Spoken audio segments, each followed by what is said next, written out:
Hola, hola, ¿qué tal? Y bienvenidos a un nuevo episodio de ¿Qué ya está pasando? El podcast de Evo Academy donde hablamos sobre tecnología e inteligencia artificial. Hoy día me acompaña Nolan. ¿Cómo estás, Nolan? Hola, hola, bien, ¿y tú? Súper bien. Y también me acompaña Jonathan Vázquez.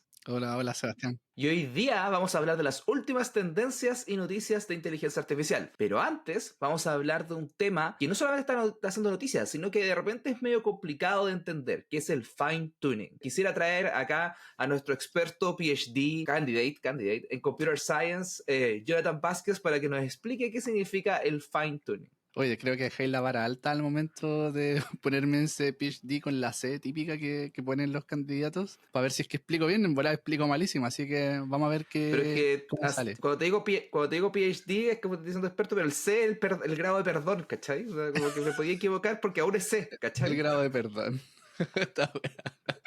Bueno, entonces ahora que tengo grado de perdón, tengo menos presión para poder explicar lo que es el fine tuning. Ya, mira, para poder explicar antes el fine tuning sería interesante entender un punto principal de la palabra, que es el tuning, que es como cuando a la gente a veces habla de tunear los autos, no sé si han escuchado eso, es como, oye, tuneamos el auto. Y acá algo muy parecido en el caso de los modelos. Pues cuando uno entrena cualquier modelo, lo que hace es que ajusta. Y este ajuste, que es podríamos hacer como la traducción del tuning, es que hay ciertas perillas que nosotros, las personas que desarrollamos los modelos, podemos ajustar para que el desempeño de estos modelos sea mejor, pero que sea mejor al contexto en el cual nosotros lo estamos desarrollando. Entonces, por ejemplo, en el caso de un árbol de decisión, uno puede ajustar hasta cuántas ramas puede tener dentro del árbol, hasta cuántas unas veces puede dividir la base de datos y así sucesivamente. Lo que ocurre últimamente es que hay otra forma también de poder ajustar el modelo, que es a través del uso de los datos que yo tengo. La típica es que yo voy a tomar un modelo, generalmente esto se hace con las redes neuronales, tomo mi base de datos y entreno al modelo sobre la base de datos, desde cero. Lo que uno entrena son los parámetros que están dentro de esa red neuronal. Cada parámetro es la conexión de los nodos o de las neuronas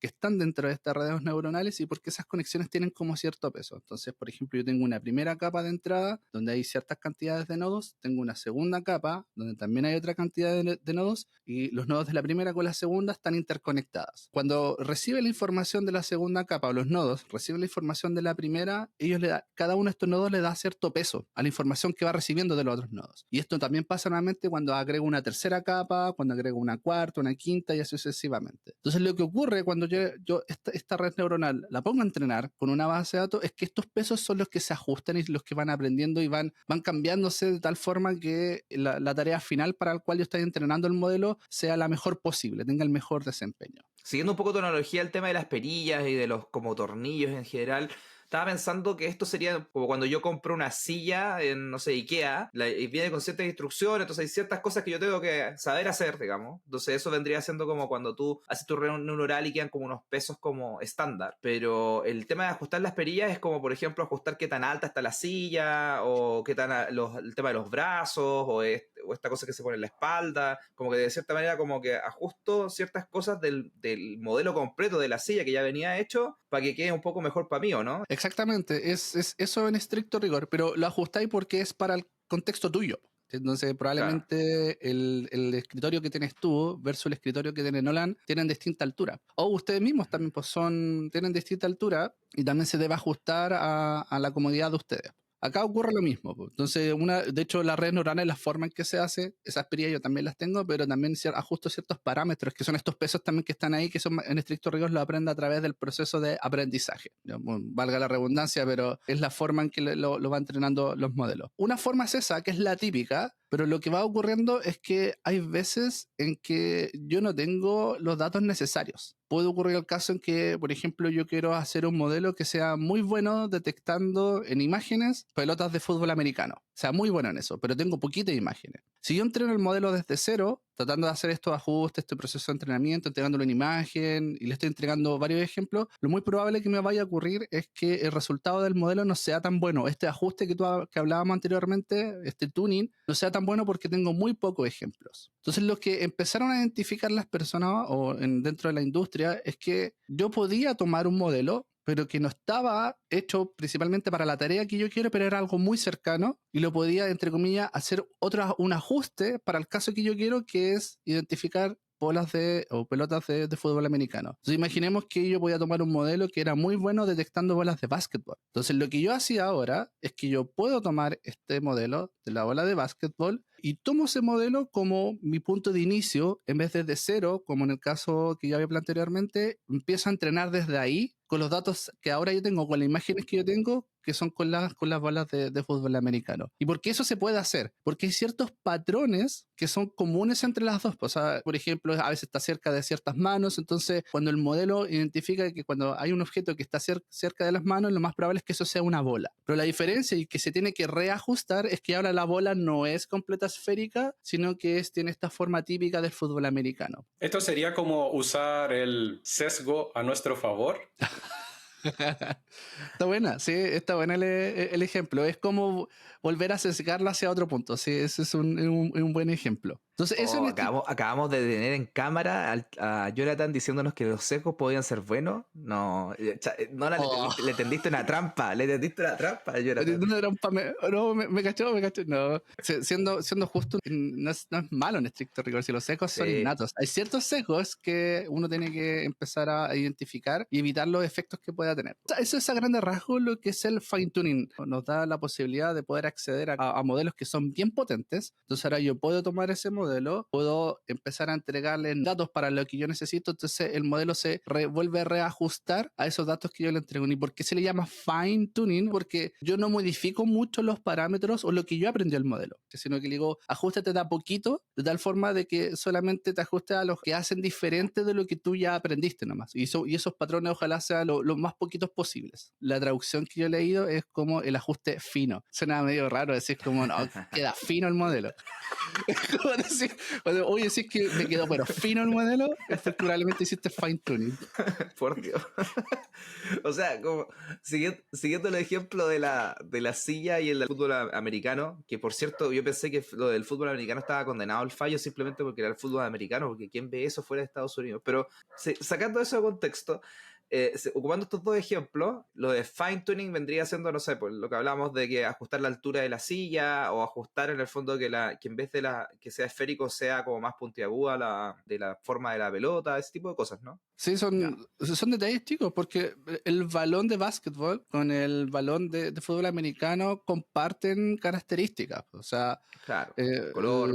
Color, claro. O cuando voy a hacer alguna clasificación, eventualmente hay un modelo que es muy bueno clasificando sentimientos en los reviews de películas, pero yo eventualmente también lo puedo volver a ajustar a hacer en los reviews de recetas de cocina. Probablemente ciertos patrones como, oye, me gusta, no me gusta, eso te indica que algo es bueno o positivo, pero probablemente hay otras palabras que son más utilizadas en el cine y otras palabras que son otras más utilizadas para los reviews de recetas o los productos en alguna otra industria, pero hay ciertos patrones que se repiten. Ahora salió una noticia de esto. OpenAI lanzó la opción de ocupar ChatGPT 3.5, que es la versión que generalmente nosotros ocupamos como gratis en el chat de ChatGPT, para fine-tunearlo para nuestras propias aplicaciones empresariales, ¿o no? Anteriormente OpenAI tenía otros modelos para que uno podía fine-tunear como DaVinci, por ejemplo, pero ahora dieron la opción de fine-tunear GPT 3.5, que es el modelo básico que está por detrás de ChatGPT. Entonces toda la gente en su casa que usa, que no ha pagado los $20 para el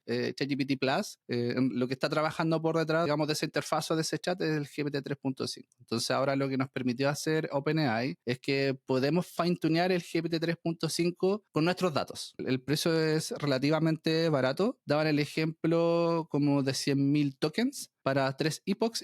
Cada epoch es una pasada completa que ve el modelo observando la base de datos. Porque esta es la forma en que lo hace el fine tuning. Es la misma forma en que nosotros entrenamos al modelo, le damos ejemplos. Tengo esto de entrada y esta respuesta de salida.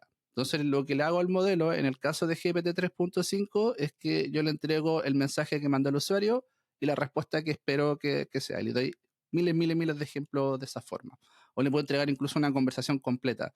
Mira, en esta conversación, en este tema, esto es lo que dijo el usuario y esto es lo que respondía el modelo o el asistente. Y eso GPT 3.5 en estricto rigor lo ve y se va como ajustando a este ejemplo que yo les voy entregando. Entonces, el precio para 100.000 tokens era aproximadamente, ellos planteaban, de $2.5 para 3 epochs, es decir, para 3 pasadas completas por esto todos ejemplos de 100.000 tokens que le estoy entregando al modelo para que se ajuste finamente. Es súper barato como probarlo a ver si te funciona, pero puede llegar a ser muy caro si tenéis muchos usuarios ocupándolo. Ese es como el trade-off, ¿no? ¿Cómo así mucho usuario ocupándolo? Porque cuesta muy poco por cada pasada. Cuesta también poco por hacer cada consulta. De hecho, hablábamos de 0.06 y tantos centavos de dólar. Pero entonces es fácil, por ejemplo, para ti que, no sé, lo programáis en un ambiente controlado, así como queries y llamados a la base de datos y al chat GPT de manera muy acotada, digamos. En el fondo, darte cuenta que si el modelo está funcionando, te va a salir, no sé, un par de dólares, no sé, no creo que te vaya a salir más de $100 todas las iteraciones que necesitáis hasta cuando el modelo está bueno, pero después cuando se lo pasáis a los usuarios lo ocupan como tan frecuentemente como lo ocupamos nosotros, po. Entonces, me imagino que eso te gasta centavitos, pero centavitos por miles y miles de usuarios. Depende del caso, yo me atrevería a decir que podría salir ahí en el uso de los usuarios finales más baratos. Porque hacer el ajuste fino también lo puedo lograr a través del prompt. Es decir, eventualmente yo puedo construir una instrucciones previa dentro del template para ajustar, tunear al modelo a lo que yo quiero. Entonces le puedo decir cómo actúa como tal persona, ten este tono, etcétera, y así sucesivamente. Incluso también ChatGPT también dio la opción de hasta entregar instrucciones como sistema. Custom instructions, instrucciones personalizadas. Que yo utilizo lo más la API, nosotros eso yo lo veo similar a un mensaje a una instrucción que nosotros le damos al modelo, que es un mensaje de sistema, que mensaje de sistema lo que hace es como parte de la conversación usuario-asistente, pero es el primer mensaje que aparece en la conversación y lo que le hace el sistema es un mensaje al asistente de cómo se debería comportar. Entonces ahí es donde lo que uno hace en la casa es como actúa como tal persona cada vez que responda, que sea en este formato, que tenga este tono o este estilo. Eso generalmente uno lo hace en el sistema. Cada vez que uno hace la llamada a la API, va este mensaje. ¿Cuál es la gracia de si yo los fine-tuneo? Que ahora los prompts los puedo achicar. Entonces es lo contrario a lo que tú planteas, Seba. Cuando yo los fine-tuneo, yo genero un costo inicial. Probablemente voy a gastar harto al principio, lo que dices tú, pues ya estos $2,5 o $10, ponen en el peor de los casos. No he visto casos tan grandes, pero pongamos en el peor de los casos, gasté $10 para fine-tunearlo. Entonces ahora cuando la persona venga a hacer la consulta, lo más probable que vaya a ocurrir es que yo ya no necesito hacer un prompt tan grande para tunear al modelo ChatGPT a que se comporte de cierta forma. Eso ya ahora lo puedo achicar. Entonces ahora las llamadas por cada usuario van a ser más baratas. O sea, en el fondo, en temas de prompt engineering, si estoy entendiendo bien, tu instrucción por cada vez que le hablas al robot es gigante en términos relativos. Es muy grande, por lo tanto es mucho más costosa cada una de las instrucciones individuales. Pero en el fine tuning, la instrucción de sistema, la que tú hiciste para configurar todo esto, es la que es muy grande. Y después cada llamada incremental es mucho más chica que en el otro caso. Sí, es como hacer un costo inicial súper alto, pero porque sabes que a futuro van a hacer muchas llamadas. Porque piénsalo así, imagínate que al modelo yo lo quiero ajustar para que de ahora en adelante me hable solo en alemán. Independiente si yo le hablo en español, si le hablo en japonés o le hablo en inglés, su respuesta de vuelta siempre tiene que ir en alemán. Entonces, si eso yo lo voy a hacer a través del prompt engineering, cada vez que yo voy a hacer la llamada al modelo, tengo que poner antes de lo que escribió el usuario, responde en alemán. Eso es un tokens que me suma y es un costo para los desarrolladores. Si yo los fine-tuneo al principio y siempre les muestro puros ejemplos de, mira, aquí me hablan en español, respondió en alemán. Pensando en inglés. Hola, soy Germán. Hola, soy Germán. Es que me pasó el problema de los idiomas. Del Eso pasa cuando tenés demasiada información en tu cerebro. Sí, yo creo que ahí está. Viste, fallé como candidato. Bueno, el tema es que después tengo otro ejemplo, español-alemán, inglés-alemán, y así sucesivamente. Entonces, lo que voy a hacer ahí es que le voy a mostrar todos estos ejemplos, los voy a fine-tunear y el modelo se espera, si hago bien el fine-tuning, es que de ahora en adelante, no importa en los distintos idiomas que yo le hablé, siempre me hablaba en alemán. Entonces, lo más probable que va a ocurrir es que ya no voy a tener que agregarle ahora, es como responde en alemán. Eso lo olvido porque ya está fine-tuneado. Si son muchas llamadas, sale a costo, porque lo fine-tuneo una pura vez, pago el costo al principio y de ahí en adelante ya no depende de la cantidad de llamadas. Oye, de hecho, te acordando de un ejemplo que me pasó en clase hace poco. Hace poco tuve que enseñar temas de ChatGPT en una clase del diplomado de la Universidad Católica, de uno de los diplomados de la Universidad Católica. Oí una chica que era argentina y me decía, cada vez que le hablo a ChatGPT me responde en español neutro, y eso pasa de que hay cosas que son del tono y estilo de Argentina, como el vos o otras formas verbales que se ocupan, que no las tomaba la respuesta por default. Po. Entonces ahí de hecho lo que hicimos fue ir a lo que tú decías antes del Custom Instructions y le dimos por sistema, soy un usuario de Argentina, por favor respóndeme en español argentino. Y funcionó, y ChatGPT le empezó a decir vos y otras cosas más. Entonces me recordó mucho el ejemplo que estabas diciendo. Pero también hay otra lista de ejemplos que nos da OpenAI, que me gustaría leerlo un poco de para qué tipo de Dale. cosas puede servir este tipo de fine-tuneo. Antes de que pase la lista, no le dijo como Cases Bobo. No le planteó el Cases Bobo en un momento, ¿no? Claro, habla en Messi. Habla en Messi. Cases Bobo. Como, ¿Qué haces, hola, bobo? hola, ¿cómo estás? Y me responde de vuelta, Cases Bobo. ¿Cuántas copas tenés? ¿Cuántas copas tenés? En los ejemplos, entonces, dice que, bueno, configurar el estilo, tono y formato de la conversación, que eso ya lo hablamos recién. Y mejorar la confianza de producir cierto output determinado. O sea, en el fondo, de repente nos ha pasado, por ejemplo, de que vamos a ChatGPT y escribimos algo y de repente cuando lo escribís tú hoy día y escribir lo mismo mañana no necesariamente te produce el mismo resultado, te ayuda a reducir la variabilidad. O en el caso que tú planteaste también, pues probablemente yo puedo utilizar algún tipo de texto para finalmente hacer que el modelo no me responda en argentino. Aunque yo tenga ese template, igual puede ocurrir que finalmente me va a responder de repente en chileno. Si yo, por ejemplo, le insisto en ir hablando en chileno, y le digo, ya, pero respóndeme en chileno, finalmente igual puede pasar que me responda en chileno. Con el Oye, ya, fine-tuning po. Oye, ya, po. Oye, ya, pues no me estés respondiendo fino. Ya, pero entonces el tema es que con fine tuning eso se reduce, no se elimina, pero se reduce. Corregir fallos en el hecho de seguir prompts complejos, manejar casos borde y hacer una nueva tarea o habilidad que no estaba en el modelo original. Y también hay otra cosa que dice ChatGPT que no está disponible en este producto que acaban de liberar ahora, pero que eventualmente podría pasar, que es el tema del function calling, que quiere decir que es que el modelo sabe cuándo en el fondo una respuesta necesita llamar un cálculo matemático, por decirlo de alguna manera, sobresimplificándolo porque a veces puede ser que no sea matemática, pero en el fondo que requiere una ayuda externa para ir a buscar cosas. Por ejemplo, supongamos que tenemos un e-commerce, ¿ya? Y que en el e-commerce hay un listado de productos que yo puedo ir a buscar, pero no los tengo en mi modelo de entrenamiento. Yo digo como, te pregunto, oye, ¿cuáles son los últimos productos que he añadido a mi e-commerce? Lo que va a hacer es que va a determinar que la mejor respuesta es llamar una función que va a consultar a este sistema externo y trae esa información de vuelta. Eso hoy día el producto que acaba de liberar OpenAI no lo tiene, pero anticipan que lo va a tener. Y una cosa que podemos ver que lo hace es Code Interpreter. Porque cuando tú hablas en Code Interpreter y le preguntas algo como súper simple, no busca la función, no busca calcularte algo en Python. No hay muchas respuestas que te las da que sin tener que ir a correr un código. Pero ese modelo en particular está muy bien entrenado para poder reconocer tus señales cuando efectivamente tú le dices algo que va a necesitar una respuesta que necesita ir a programar. Oye, y pasando a un uso ya más comercial quizás, ¿qué se le ocurren a ustedes? ¿Cómo podría ser utilizado este fine-tuning dentro de una empresa? Partiendo yo mismo, quizá un chatbot de servicio al cliente o incluso al revés, hacia el interior de la empresa. Por ejemplo, no sé, tú no tienes estructurado, no sé, cómo te hacen las órdenes de compra y te lo mandan por correo. Quizás tú podrías entrenar con esos correos para poder automatizar el tema de las órdenes de compra para que pasen inmediatamente a, no sé, tu ERP, por ejemplo. De esa manera simplificas internamente todo el proceso de atender a un cliente.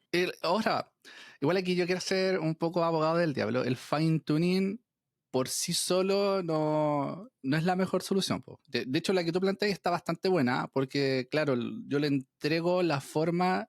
Incluso puedo entregarle ejemplos de estos correos porque es la forma en que yo quiero que responda. O incluso le puedo dar acceso a información de mi empresa para que sepa qué es lo que tengo. Que es como uno de los casos que dijo Sebastián en casos súper específicos. O alguna nueva herramienta que no la tenía. Ahora, eso no significa que no lo pueda hacer con un prompting, que es como a través del prompt que yo le estoy dando al modelo se puede ajustar y lo pueda solucionar. Mi punto es que hacerlo solo con fine tuning no es la mejor solución, y lo que se ha encontrado es que combinando el prompting, es decir, hacer un buen una buena instrucción al modelo más el fine tuning, eso es una de las mejores combinaciones. O sea, ahí te queda mega fino. Sí, Oye, estaba hablando de yo creo que tenemos el título del podcast como hacerlo fino. Claro. Vamos a ver cómo hacer fino los modelos. Entonces, claro, en el ejemplo que tú planteaste, Nolan, yo creo que tienen que ser las dos, porque eventualmente yo lo voy a fine-tunear para la información que yo tengo. Que eso también yo lo puedo hacer de otra forma, ojo, no es la única, para que aquel que nos escuche es como, oye, pero eso también yo lo puedo hacer con otra cosa. Sí, pero estos son distintos enfoques. Porque, por ejemplo, eventualmente en vez de fine-tunearlo solamente le puedo dar acceso a que pueda acceder a esta base de datos y le entrego como conocimiento. Pero es bueno y es más poderoso ajustar los ejemplos que yo tengo en estos correos, y además eventualmente agregarle alguna instrucción adicional para que también actúe de forma adicional a la información de los ejemplos que yo le entregue.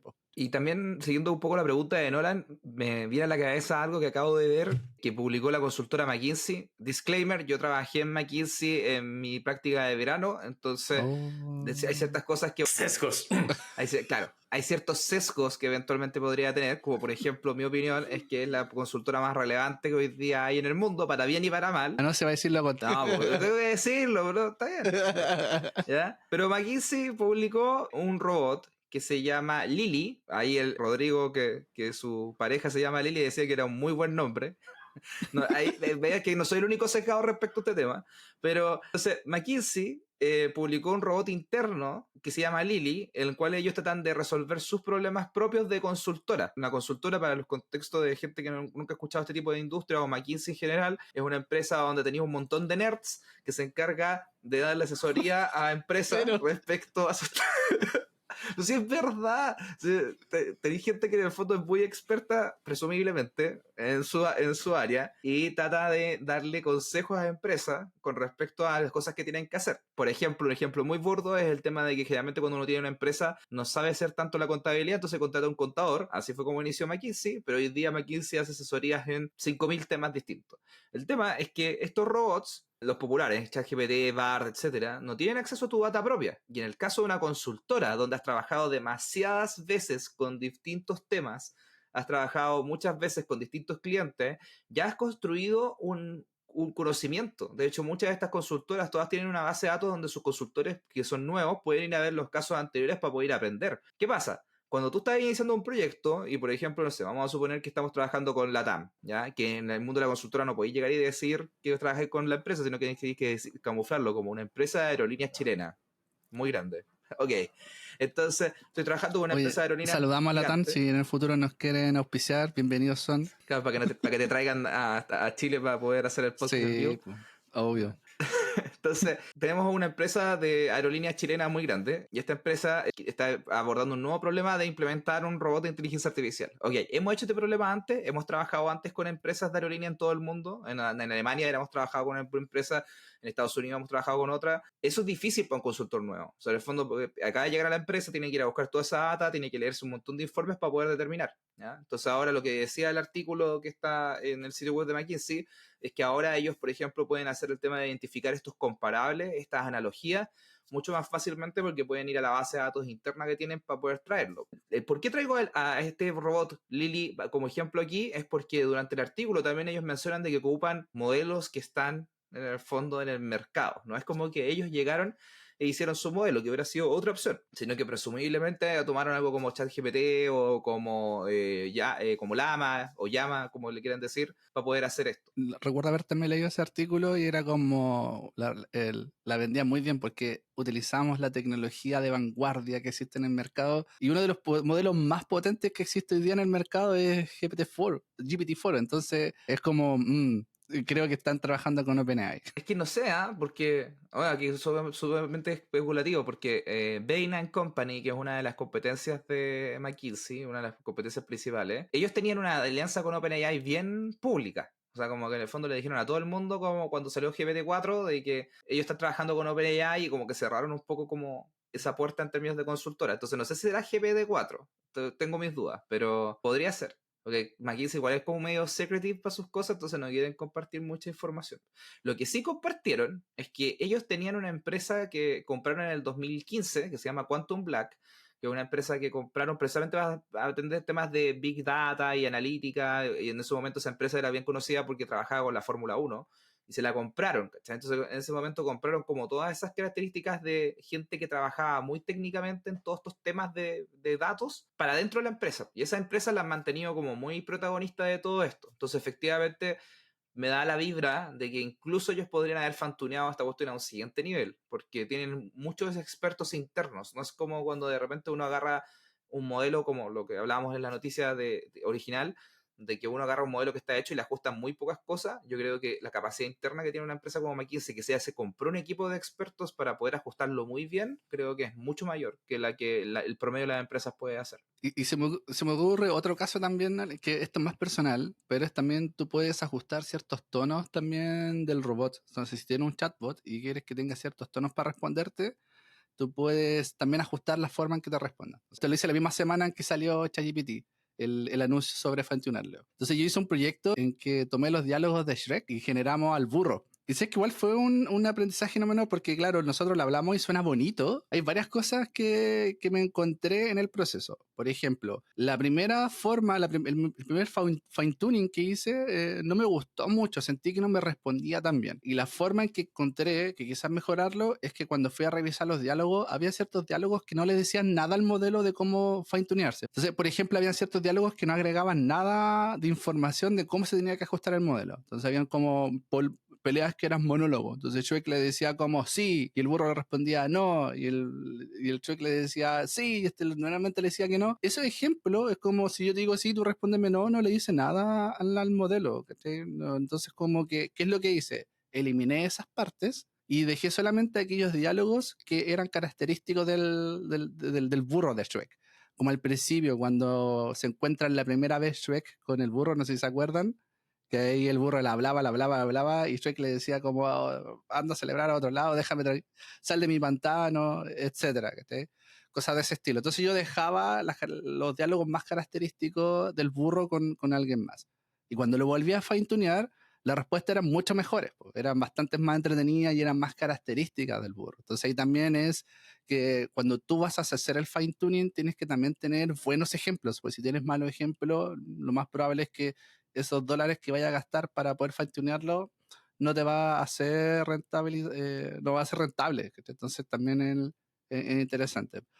Entonces, eso es lo otro que se me ocurre, Nolan. Como respondiendo a tu pregunta, es que como que capte ciertos tonos y capta ciertas formas interesantes. Me acuerdo que después de que levantamos el chat, yo de repente le preguntaba al burro cómo está y el burro me decía, pucha, no sé, parece que Shrek no quiere ser mi amigo. Y yo decía, pero este burro es como triste, ¿cachai? Porque ¿Hiciste un burro deprimido? sí, pues dije, es un burro deprimido, ¿cachai? Ahora, analizándolo, y por eso igual esto es interesante, tomaba el tono deprimido, porque no sé si se acuerdan ustedes de la película, Shrek, el burro siempre trataba de que Shrek fuera su amigo, ¿se acuerdan o no? Durante toda la película, la 1 siempre era que el burro quería que Shrek fuera su amigo y Shrek lo rechazaba. Entonces eso, en el fine-tuneo, el modelo lo detectó.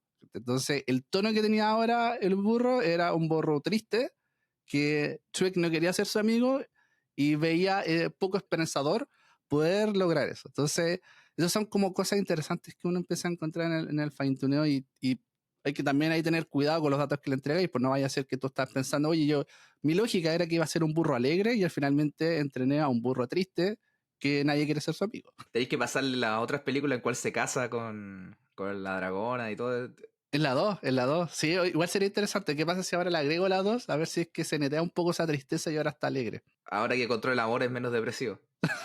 Ahora quiero pasar un poco como de cerrar este temita del fine tuning, que creo que es muy bueno como para poder darnos un entendimiento mayor técnicamente, y pasar un poco a la sección de qué está pasando en el mundo de la inteligencia artificial y la tecnología, porque hay ciertos temas que son bien contingentes, pero antes quisiera invitar a todos los que están escuchándonos por Spotify a que vayan a la aplicación y abran el podcast y nos den 5 estrellitas ahí, porque eso nos ayuda demasiado a que esto podcast sea más conocido en el resto de Hispanoamérica. Y a los que están viendo esto por YouTube, nos den like y nos dejen un comentario, porque también eso nos ayuda mucho a que el canal siga creciendo. Vamos a ir ahora a la sección de noticias, y una de las noticias que salió esta semana es que Meta sigue publicando modelos como loco. Grande Meta, grande Meta.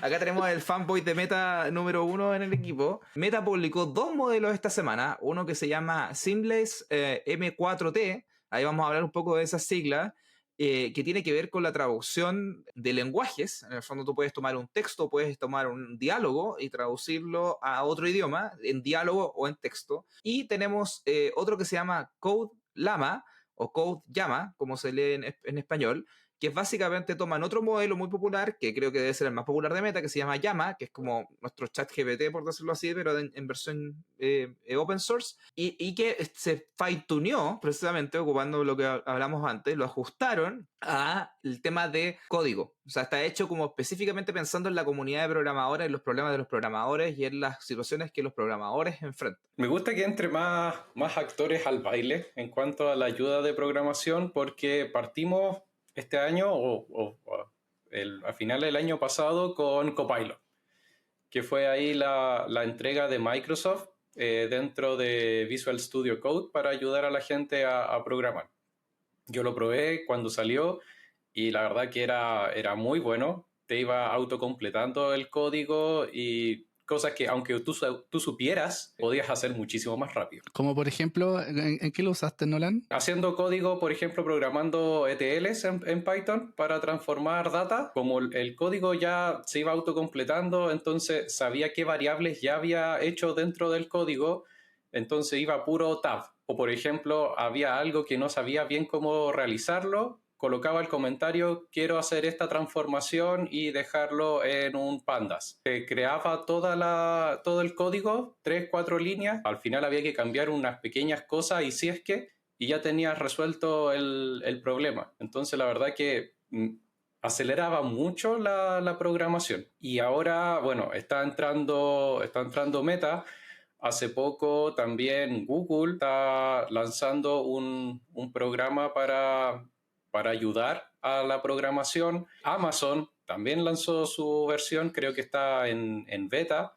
Así que hay varios actores en este momento que uno puede ir probando, utilizando, que te acomoda más, que te ayuda más con tu lenguaje de programación, porque como saben, existen muchos lenguajes de programación dependiendo de qué es lo que estés desarrollando. Y al tener varias opciones, incluso eventualmente podrías irlas mezclando si tienes suficiente dinero para pagarlas todas. Ahí obviamente mejorando ahí tus velocidades, tanto para no ir a buscar en internet o simplemente porque ya sabes qué tienes que hacer. Entonces creas el código a través de esta ayuda y le haces los arreglos necesarios. Ahora, esas versiones que tú usaste, Nolan, son cerradas.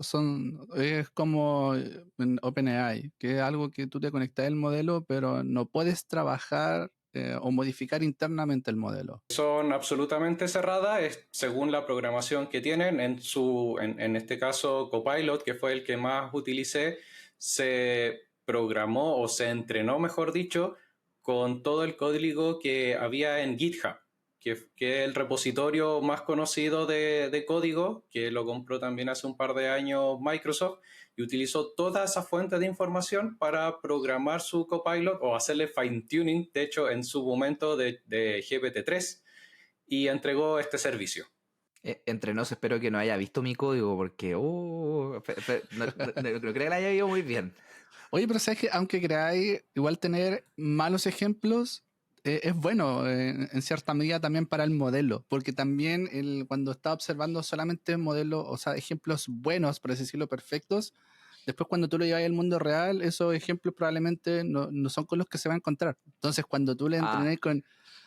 Bueno, te estoy tirando la indirecta que es malo porque tú lo dijiste. Ya entendí. Pero, bueno, también me pasa, lo acepto porque ahora con tu comentario me siento como contribuidor al universo, como que en el fondo pueden aprender de mis errores. No, yo también tengo, para que no te sientas mal, todos tenemos malos códigos, entonces esos también son buenos. Cuando tú eso les pasas al modelo, hace que sea más generalizable, que el técnico que se llama. Entonces no es tan específico, sino que ahora es más generalizable. Pero hay una cosa que yo quiero tocar acá que dado que vengo del mundo del marketing, no puedo evitar de hablar. Porque, ¿sabes qué? Yo creo que están haciendo un pésimo labor en términos de las marcas. Porque si tú vas y eres Meta y lanzáis tus modelos, están lanzando modelos, no sé, cada 2 semanas, cada semana, están lanzando muchas cosas muy novedosas, pero todos se llaman distintos, po, y no están enfocados mucho como a que alguien los pueda entender como de manera como conjunta. Por ejemplo, hablamos hace poco que lanzaron algo que se llama Audiocraft, ¿ya? Y Audiocraft antes tenía, o sea, tiene ahora algo que se habían lanzado antes que se llamaba MusicGen, ¿ya? Que tiene sentido, porque este es un generador de música, ¿cierto? Como que, por ese lado, como que bacán. Uno puede discutir ahí que ese nombre de partida, generador de música, es muy genérico, no se puede licenciar, entonces podéis haberle colocado algún otro término, ¿ya? Pero después lanzaron otro modelo que tiene que ver con esto de la programación de código, que se llama Code Llama, ¿ok? Ya, pero si Llama, que era su modelo original, ahora le están como reforzando el tema del código. Ok, entonces, ¿por qué el de música no se llamó Music Llama? O como para poder ocupar la misma marca que habían creado con el modelo más popular que todos hablan. Después vamos a ver incluso el nombre de Llama. Llama es porque tiene las letras LLM, que tiene que ver con estos modelos como de lenguaje enorme, que es básicamente una talla interna para los PhD candidates y otros tipos que tienen mucho conocimiento técnico puedan entender, pero lo normal de la gente va a decir, ¿por qué le pusieron como una llama a este modelo? Entonces, como que en general me pasa que todas estas cosas que están liberando no tienen una unificación, no tienen un hilo conductor organizacional de manera de que alguien lo pueda entender fácilmente. Claro, si tú estás al día de todas las noticias, vayan a cachar al tiro, pero no sé, me pasa que en términos de branding creo que le falta un poco al equipo de Meta como pensar un poco más cómo agarran todos estos modelos y los dejan para que construyan la misma marca. Puta, yo tengo mi opinión y vamos a pelear, pero antes Vamos a quiero pelear saber terrible qué es lo que brígido. opina Nolan, porque si no vamos a pelear, a ver si soy el único que está pensando esto. A ver, dale. No, la verdad que no me va ni me viene cómo le pongan a sus modelitos. Mientras que los pueda usar, estamos todos tranqui. Uy, y dice sus modelitos, así como sus modelitos. Oh, claro, todas esas Sus cositas. modelitos, esas cositas. Easy nomás. peasy.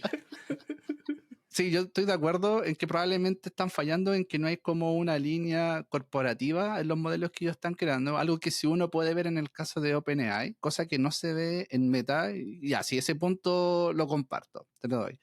Pero mi pregunta es, ¿por qué necesitas hacerlo branding cuando ellos lanzan estos tipos de modelos que son open source, no son comerciales? Po? Si tú te das cuenta, el objetivo principal que tiene Meta cuando lanza estos modelos es para los investigadores. Pucha, personalmente a nosotros como que no nos interesa tanto los nombres. Probablemente algo negativo, podemos ahí entrar a discutir, es como... Por lo mismo, probablemente no nos acercamos tanto a la industria porque no somos buenos vendiendo lo que hacemos en investigaciones, pero no es un tema. Es como que nos va y nos viene. Ya, ese es mi corazón de marketing como viendo encima. Todo es marca. En el fondo, el hecho de que, si por ejemplo yo a un modelo le coloco Seamless M4T, ya, Seamless es una palabra así como fácil, básicamente significa. Como M4T es cualquier cosa que un investigador incluso tiene que ir a googlear, lo que es básicamente un montón de letras y siglas que tienen que ver con el tema de traducción. Ya, ok, pero al fin y al cabo igual te cuesta acordarte, por ejemplo, si empezáis a ocupar mucho ese modelo, de que ese modelo es de Meta, ¿cachai? O sea, como al fin y al cabo lo que queréis contribuir es que todos estos modelos, cuando tú te estés ocupando como investigador, ¿ya? Como investigador, en el fondo queréis que estos contribuyan al hecho de que Meta es una marca que está liberando más modelos. O sea, hay algo que Meta se va a beneficiar del hecho de hacer esto, sino tampoco es como que Meta lo hace simplemente por el beneficio mayor del mundo, ¿cachai? Por último, no sé, gente como más técnica quiere trabajar con ellos. O sea, al fin y al cabo, igual hay una oportunidad de mejorar el tema de la marca. Por último, colócale como Meta, Seamless, bla, bla, bla, o Meta, Llama, o sea, como refuerza el hecho de que esto está creado por algo, como por ejemplo lo hace Google, Google Bar, Google Maps, ¿ya? Gmail, y así sucesivamente, como que siento que están liberando esto como, no sé si es el temor de que efectivamente los modelos estén tan malos de que en el fondo tú no queráis asociarlos a Meta, Sí, porque también puede pasar eso, de que en el fondo quiero que te guste, porque esa es una estrategia por la cual tú en el fondo los nombres los haces independientes, de que en el fondo si es que hay algo malo no le dañen a la marca madre, pero en este caso no, Puede ser. no Lama tiene muy buenos reviews, no tengo idea por qué no lo hacen como, no sé, Ojo, pero meta LLM, ¿cachai? porque en investigación eso no es lo que llama la atención, como por ejemplo ¿No es cuando lo la que empresa... Lama la atención? No es lo que llama... Está buena esa, salió buena. Ya, pero el punto es que en investigación no es eso, las empresas cuando, sobre todo Google también, genera nueva investigación, quiere decir, oye, esto es mío, ¿cachai? Porque lo que tú miráis es como, entra una investigación, tú cachai que ese autor era de esta organización. Ahí tú puedes saber de dónde proviene, pero en el nombre, cuando está dentro del ámbito de investigación, como en el nombre del instrumento, no buscamos que esté ahí de dónde proviene. De hecho, Google también lo hace. Por ejemplo, BERT, que es un modelo que dio el inicio, uno de los grandes modelos que dio inicio a todo el LLM, que fue potente en ese sentido, era de Google. Pero BERT, ¿dónde está Google ahí? No es BART, es BERT, B-E-R-T. No está el nombre el nombre de la empresa ahí, ¿cachai? Y BERT está asociado también a ciertas siglas, pues, como ustedes de que se refieren también que es bidireccional, un modelo, etcétera. Pero pasa eso en el mundo de la academia. ¿Sí? Y de hecho, en el caso de Meta, personalmente igual los nombres me gustan, porque por ejemplo, Seamless M4T, MT no está ahí porque sí. Este tipo de modelo lo que hace son traducciones, generalmente traducciones que puede ser tanto de speech o de audio a texto o de texto a texto, de texto a audio y de muchas lenguas. Esa es la gracia también que tiene, que algo no menor. Y eso dentro de la investigación o del mundo académico se conoce como sistemas de máquinas de traducción, como Machine Translations. Entonces, por eso está el MT. El que aparezca el 4 entre medio, incluso para mí es como referencia a una máquina para traducción. Después de que lo leo entiendo que se refiere a otras cosas más, pero es neta, si tú lo pensáis bien, es lisa y llanamente una referencia directa a que el modelo está dentro del contexto de las Machine Translation Systems, que es MT, es la forma en que se conoce dentro de la investigación. Y Seamless hace un poco también a referencia a las limitantes que tienen hoy día los sistemas MT, que generalmente es como solamente de una lengua a otra lengua en específico generalmente, o un pequeño número de lenguas a otro pequeño número de lenguas, o solamente está para texto y audio. Entonces Seamless hace referencia a que ahora eso no es un problema, sino que con este modelo tengo muchas lenguas y no solamente de un formato a otro, sino que ahora puedo combinándolo con audio y con texto, como lo hacen en la investigación de los MT. Entonces, por eso yo creo que Meta, mi interpretación es que Meta no está interesado en venderlo, porque además, ojo, también hay que recalcarlo, estos tipos de modelos surgen de la unidad de research de Meta. Entonces, los que están ahí también son investigadores. Entonces, lo que está buscando Meta es un poco también atraer, creo yo, hacerse válido, hacerse valer en el mundo de la investigación. Porque día yo mañana, por ejemplo, ¿qué es lo que está ocurriendo a mí? Yo que soy un PhD, acá ocurre mucho en Estados Unidos que aquellos que están haciendo un doctorado, o sea, no soy PhD, soy candidato, perdón, todavía no soy PhD. Lo que ocurre mucho es que uno igual empieza a preguntarse si está la opción de irse a la industria. Ocurre mucho acá. Tengo muchos compañeros que ellos están viendo la opción de irse a la industria y no seguir en la academia, en una universidad. ¿Y a dónde se van? A empresas donde hacen investigación sobre computer science. Entonces, ¿qué es lo que pasa ahora? Estoy viendo que Meta está lanzando todos estos modelos. Estoy viendo también que Meta pone nombre y están atacando las limitantes que ocurren hoy día en los modelos actuales. Entonces lo primero que ocurre es como, ¿sabéis qué? Me gustaría irme a Meta. Entonces también están empezando a llamar a talento que hoy día se está formando y ellos capturarlo. Yo creo que eso precisamente es cosas que podía ser como un poquito más obvias, ¿cachai? Como que eso me pasa en términos de marca. Como que el tema de marca empleadora, que creo que es un súper tema para Meta, porque quieren atraer siempre los mejores talentos y estar a la vanguardia, creo que eso puede ser un poco más obvio. Ese es mi tema. Porque en el fondo, aunque no queráis vender el modelo, igual hay intenciones de construir una marca y ojalá estuviera mucho más implícito para que... No quiero como abrir mucho más este tema porque aún nos queda otra gran noticia. ¿Sigamos peleando? No, o sea... no, ya me no diste miedo, ya, entonces no quiero pelear, menos mal está ahí en Estados Unidos, así como que no puedo ir a...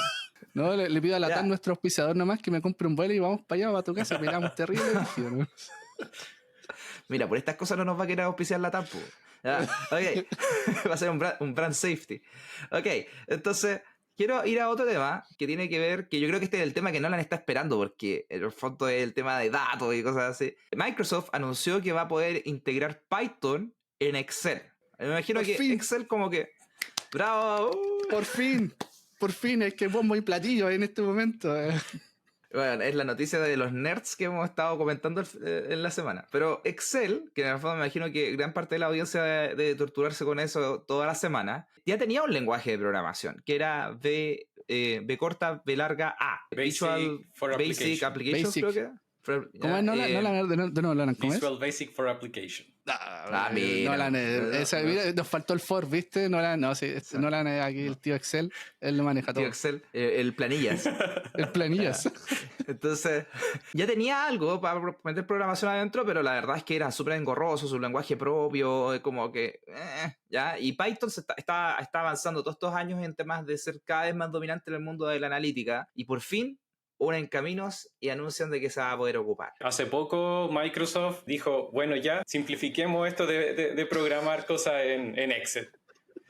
La verdad es que Python está ya en varias partes. Si tú utilizas Tableau, por ejemplo, o utilizas Power BI, ambas empresas o ambos productos te permiten utilizar Python para hacer análisis mucho más profundo o tener más manejo de la data. Entonces, lo que viene a hacer aquí Python dentro de Excel es claramente simplificar el lenguaje de programación que puedes hacer, pero también le da nuevas habilidades utilizando paquetes o módulos de Python dentro de Excel. Acá también empieza a canibalizarse cosas internas dentro de Excel, porque claramente Excel ya tiene sus propias funciones, que uno puede hacer muchísimas cosas, pero al interior de Excel también está Power Query. Te sirve también para tratar la data y es mucho más eficiente que, por ejemplo, tener 25 sumar sí y después no podía abrir el archivo porque empieza a recalcular todo y es imposible utilizar. Entonces, ya, para esos cálculos, esas transformaciones de datos que uno hace, ya existe Power Query. Y ahora le están agregando Python. Entonces, Python va a estar peleando tanto para Power Query como para hacer transformaciones de datos, como también va a estar peleando con Visual Basic for Application, que lo estábamos diciendo recién, para hacer quizás macro y hacer otros procesos, otros procedimientos dentro de Excel. Ahora, ¿cuál es la gracia? Es que la verdad es que muy poca gente ya utiliza VBA porque uno es engorroso y dos, es el único lugar donde se ocupa prácticamente. Entonces, ahora que toda la gente que se empieza a dedicar a datos empieza a utilizar Python, va a ser mucho más fácil para estas personas sacarle mucho más potencial a lo que es Excel, básicamente. Oye, ¿cómo somos? Yo me acuerdo que cuando nosotros aprendimos Excel, utilizamos macros y le dimos buenos usos.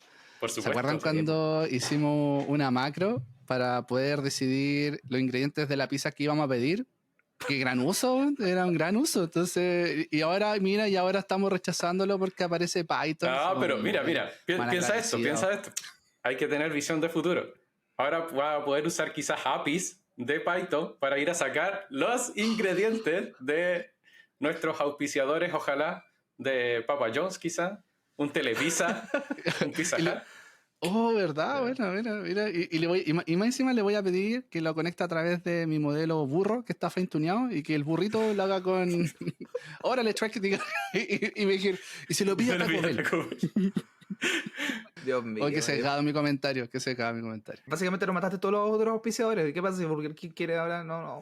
Se va a tener que abrir aquí el ámbito. También podemos pedir completo. Ya, pero mira. Puede ir a hamburguesa. Ya, pero yo quiero volver un poco como al tema técnico detrás de esta noticia, que hay un detalle súper importante que creo que tiene varios pros y contras. Esto de Python se corre en la nube. Hicieron una alianza con una empresa que se llama Anaconda, que genera una distribución de Python que es muy segura y que está diseñada para el tema en particular de Machine Learning y Data Science. O sea, como en el fondo...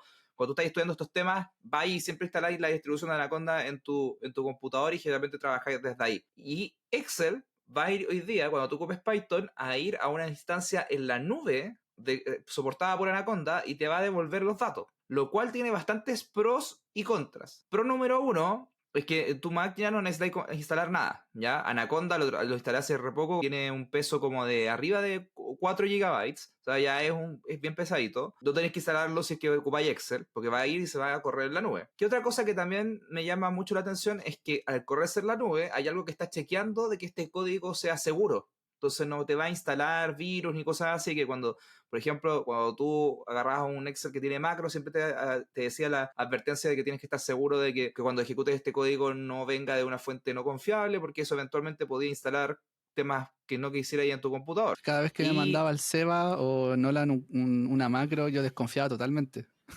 Y decía, no lo Dios. corras. Y yo que solamente mandaba esas presentaciones de PowerPoint que se autorreproducían y tenían puros piolín, no estaba haciendo nada malo. Ya.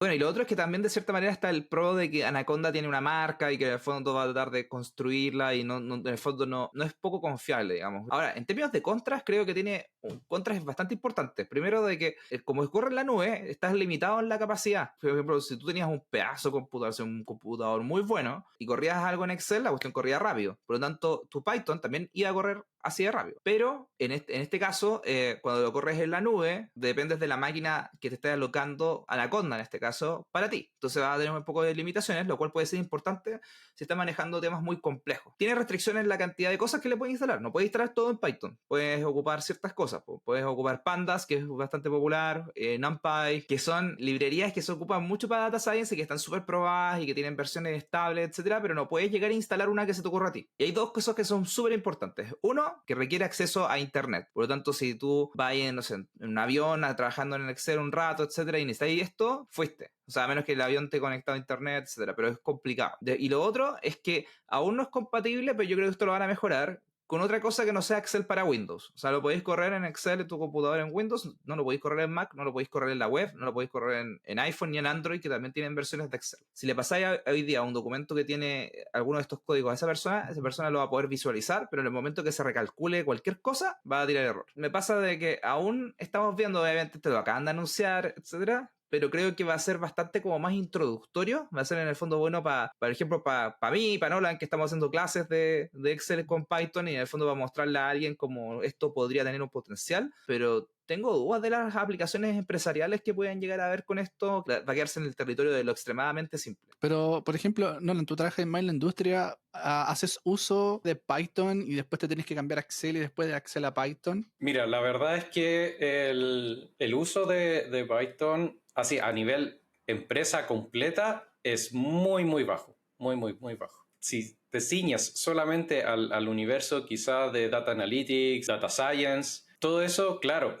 Python es de todos los días y es estar haciendo código y corriéndolos todo el día. Pero a nivel de empresa en general, la verdad que uno se sorprende cómo de verdad las empresas funcionan sobre hombros de gigante y ese gigante es Excel. Así de simple. Pueden tener por detrás SAP, pueden tener por detrás, no sé, de Fontana, pueden tener por detrás SuccessFactors, lo que quieran. Y en el end, en el punto final, es Excel. Siempre es Excel. Excel sostiene toda la economía global, man. La verdad es que sí. Modelo financiero completo están en Excel, la verdad. Y no solo en investigación, yo me acuerdo un caso en que se habían equivocado para una investigación súper, creo que había sido para una de las crisis, que había sido súper controversial, ya que trató de volver a reconstruir los experimentos que estaban hechos en Excel y no pudo. Entonces las conclusiones que surgieron por ese artículo y que fue utilizado bastante, fue citado bastante, al final no servían poco. Entonces también tienen la investigación, así es que tienen la economía global y la investigación futura. Sí, la verdad que